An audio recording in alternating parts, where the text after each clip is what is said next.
la team, j'espère que vous allez bien, que vous êtes en forme. Aujourd'hui, on se retrouve pour une nouvelle vidéo. Cette fois, je vais pas vous faire souffrir, je vais pas vous torturer, je vous promets. On va partager sur un sujet qui me revient souvent, comment perdre du gras au niveau du ventre.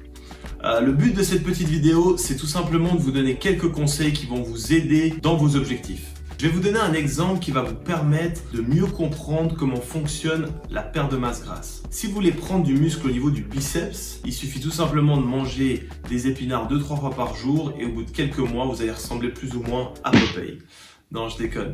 Mais vous allez tout simplement travailler votre biceps pendant quelques mois avec un bon programme de prise de masse et vous allez voir un résultat sur votre biceps. Pareil pour les quadris, pareil pour les pecs, pareil pour plus ou moins tous les muscles de votre corps. Si vous travaillez un muscle de façon correcte pendant un certain temps, vous allez voir un résultat sur ce muscle. Et maintenant, pour le gras, ça fonctionne pas exactement la même chose. C'est un tout petit peu plus compliqué.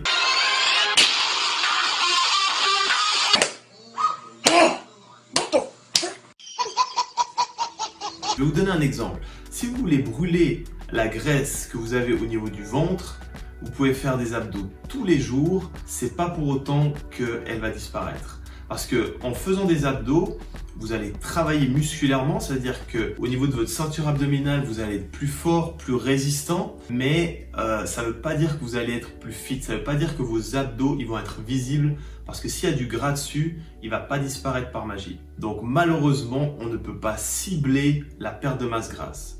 Mais j'ai quand même une bonne nouvelle pour vous, on peut attaquer le gras. Voilà mon premier conseil, ayez une alimentation adaptée à votre objectif. C'est vrai que le sujet de l'alimentation, c'est hyper large et il y a pas mal de théories. Mais aujourd'hui, je ne vais pas vous dire comment vous devez manger ou qu'est-ce que vous devez manger. Et je crois que je ne serai pas vraiment en mesure de le faire parce que chacun est différent.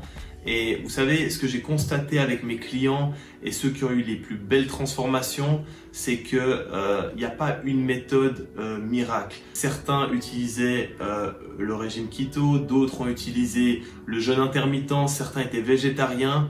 Tout ça pour vous montrer qu'il n'y a pas un seul chemin qui mène à l'accomplissement de son objectif et de la perte de masse grasse. Mais par contre, ce qui est indispensable, c'est de trouver son équilibre entre une alimentation saine qui va nous permettre d'atteindre notre objectif et une alimentation plaisir qui va nous permettre de durer. Et ça, je pense que c'est la clé.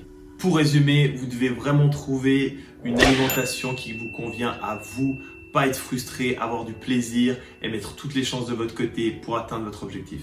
Voilà mon deuxième conseil. Ayez des entraînements adaptés à votre objectif. Trop souvent, je vois des personnes s'entraîner, dépenser de l'énergie, du temps, mais malheureusement avoir très peu de résultats tout simplement parce qu'ils ne s'y prennent pas exactement de la bonne façon. Le meilleur moyen de brûler les graisses, c'est des entraînements cardiovasculaires à haute intensité. Ça peut être des intermittents, ça peut être de la musculation, il ne faut pas l'oublier, mais ça doit être des entraînements intensifs. C'est ce qui va booster votre métabolisme et vous donner de meilleurs résultats. Si vous voulez une transformation réussie, vous devez mettre de l'intensité. Voilà mon troisième et mon dernier conseil, la constance. Vous savez, je pense que peu importe ce que vous voulez accomplir dans la vie, vous avez besoin d'être constant. Si vous avez un objectif physique qui vous tient à cœur, si vous voulez une réelle transformation, vous devez être constant, vous devez être régulier dans votre alimentation, vous devez être régulier dans vos entraînements et vous devez continuer à y croire en permanence.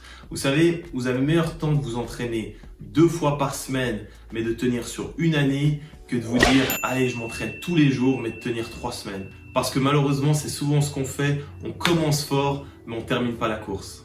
Voilà, si cette petite vidéo vous a plu, n'oubliez pas de liker, commenter, de vous abonner et on se voit pour la prochaine vidéo. Ciao!